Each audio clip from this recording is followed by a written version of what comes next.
देह आसक्ति की निंदा। श्लोक 85वां। जो अनादि अविद्याकृत बंधन को छुड़ाना रूप अपने कर्तव्य का त्याग कर प्रतिक्षण इस परार्थ देह के पोषण में ही लगा रहता है, वह स्वयं अपना घात करता है। वह आत्महत्या करने वाला अपराधी और पापी है। इस श्लोक में वे कहते हैं कि मनुष्य को पुरुषार्थ करना चाहिए, वे उन्हें मोक्ष के लिए प्रयासरत रहना चाहिए, विषयों को विष के समान त्याग देना चाहिए। इसके अलावे यदि वे अनादि अविद्याकृत बंधन को भूलकर केवल और केवल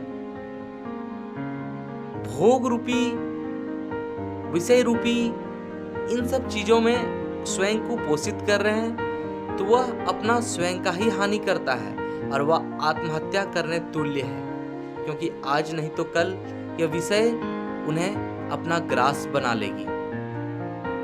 अगले श्लोक में वे कहते हैं, जो शरीर पोषण में लगा रहकर आत्म तत्व को देखना चाहता है, वह मानो काष्ठ बुद्धि को ग्राह को पकड़कर नदी पार करना चाहता है। इस श्लोक में वे कहते हैं कि या तो वैराग्य को पकड़कर आप आत्म तत्व का अनुसंधान करें, या फिर आप विषय वासनाओं में डूबकर शरीर के पोषण में लगे रहें, क्योंकि ये दोनों कार्य एक साथ नहीं हो सकती है।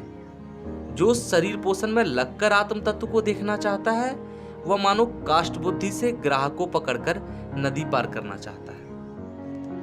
अगले श्लोक में वे कहते हैं, शरीर आदि में मोह रखना ही मुमुक्षु की मृत्यु है, जिसने मोह को जीता वही अमृतत्व का अधिकारी है। यानी कि ये शरीर, आपको ये जानना होगा कि यह शरीर उस परम तत्व का मार्ग है।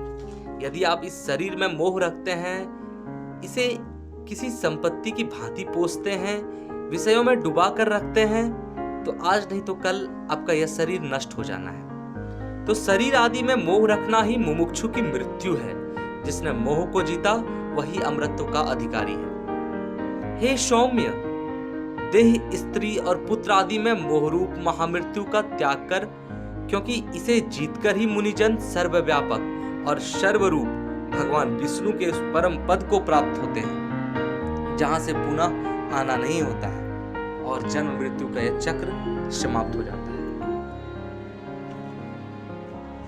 स्थूल शरीर का धर्म। त्वचा, मांस, रक्त, स्नायु, मेद, मज्जा और अस्थि का समूह तथा मल मूत्र से भरा हुआ यह स्थूल देह अति निंदनीय है। इस श्लोक से हमें यह पता चलता है कि बाहर से चाहे शरीर को हम कितना भी स्वच्छ और शुद्ध रख लें, लेकिन भीतर मांस, रक्त, मेद, मज्जा, अस्थि, यह मल मूत्र से भरा हुआ यह शरीर बहुत ही घृणनीय और निंदनीय है।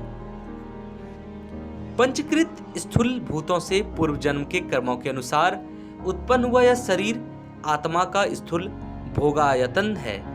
इसकी प्रतीति की अवस्था जागृत है, जिसमें कि स्थूल पदार्थों का अनुभव होता है। वे कहते हैं कि पंच तत्वों से बना यह शरीर हमें पूर्व जन्मों के कर्मों से प्राप्त हुआ है और जागृत अवस्था में इसकी अनुभूति होती है, इसकी प्रतीति होती है। अगले श्लोक में वे कहते हैं, इससे तदात्म्य अर्थात स्वयं को एकाकार को प्राप्त होकर ही जीव माला, चंदन तथा स्त्री आदि नाना प्रकार के स्थूल पदार्थों का बाहरी इंद्रियों से सेवन करता है। इसलिए जागृत अवस्था में इस स्थूल देह की प्रधानता है।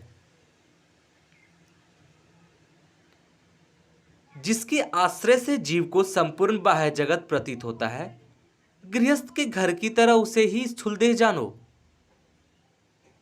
स्थूल देह के ही जन्म, जरा, मरण तथा स्थूलता आदि धर्म हैं।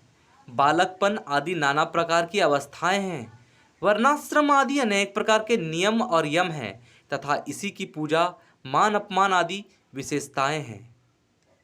धन्यवाद। अगले वीडियो में हम देखेंगे कि इंद्रियां कौन कौन सी है।